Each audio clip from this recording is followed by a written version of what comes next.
Yoshlar, sizlar uchun mana shu videoni qilyapman. Mana bu narsani bilasizlar, nima bu? Rezinka, prezervativ erkaklar uchun, aloqa jinsi qilish uchun mana shu narsa kerak. Lekin mana shu narsaga ishonib, men spesial nakleykasini olib tashladim, shu reklama bo'lmasin, o'zini chiqarib ko'rsatyapman, lekin ichida defekti bor. Tushundingizmi? Mana ekranda ko'rinyapti, ko'rinmayapti. Ignacha ichida zo'r teshiklari bor. Bitta, ikkita teshiklari bor. U spesial qiladi. Mana shu firmalar spesial qiladi. Dishov narsalar sotadi spesial. Nimaga?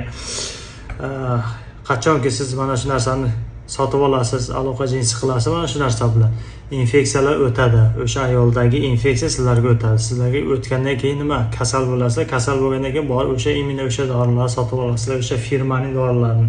Mana shu uchun mana shu narsani qiladi.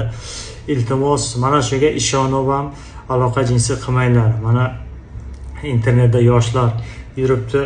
Internetda Druv Vakrov degan programma chiqqan, xudo urgan programma chiqqan, o'sha bilan aloqa jinsi qilyapti. Ayol qizlar o'tiribdi, yosh qizlar, misol o'zbek, tojik, qirg'iz, rus qizlar, tatar qizlar o'tiribdi, o'sha qizlarga boryapti. Hammasi bizning mana shular, o'sha ayollar, qizlar bizning kasalimiz, ginekologimiz oldiga keladi.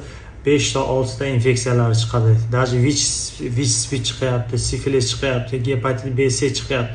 Mana shu infeksiyaning agar birontasi sizlarda chiqib qolsa, ertaga O'zbekiston, Tojikiston, Qirg'izistonga borasizlar, qayerga borib uylanmoqchisizlar, analiz topshirasizlar birinchi uylanishdan oldin. O'sha birontasi chiqsa agar sizlarga bironta qizini bermaydi. Sharmanda bo'lasizlar, o'zlaringiz ham sharmanda bo'lasizlar, oilalaringiz ham sharmanda bo'lasizlar.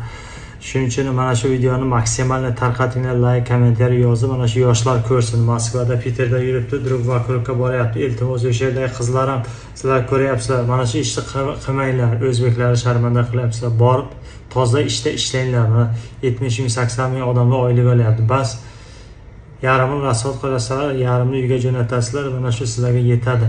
Nima qilasizlar harom ishni qilib? Harom pulning barakasi yo'q. Iltimos, mana shu videoni tarqatib qo'yinglar. Rahmat, kommentariy yozib, podpisatsiya qiling.